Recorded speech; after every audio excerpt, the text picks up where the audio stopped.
মার্কিন নির্বাচনী রাজনীতি নিয়ে যুক্তরাষ্ট্রের লস অ্যাঞ্জেলস থেকে জানাচ্ছেন সহকর্মী আবুল হাসান মোল্লা।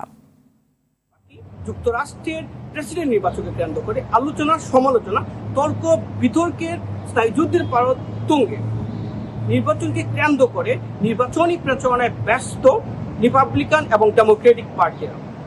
এদিকে ডেট্রয়েটে অনুষ্ঠিত কামালা হ্যারিসের জনসমর্থনে সমাবেশের বিপুল সংখ্যক সমর্থকের উপস্থিতিকে ভুয়া দাবি করে সমালোচনার মুখে পড়েন ডোনাল্ড ট্রাম্প।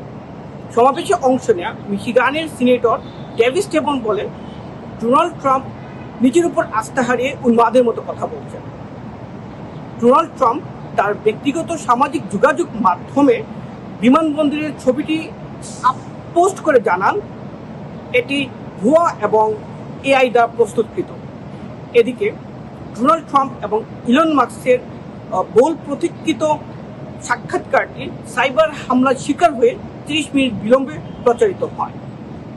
যুক্তরাষ্ট্রের নির্বাচনকে কেন্দ্র করে ব্রিটিশ ভিত্তিক সংবাদ মাধ্যম দ্য ইকোনমিস্টের জরিপের ফলাফল প্রকাশ হলে এখানে দেখা যায় যুক্তরাষ্ট্রের নির্বাচনকে কেন্দ্র করে 47% মানুষের সমর্থন রয়েছে কামালা হ্যারিসের প্রতি এবং 45% মানুষের জনসমর্থন রয়েছে ডোনাল্ড ট্রাম্পের প্রতি।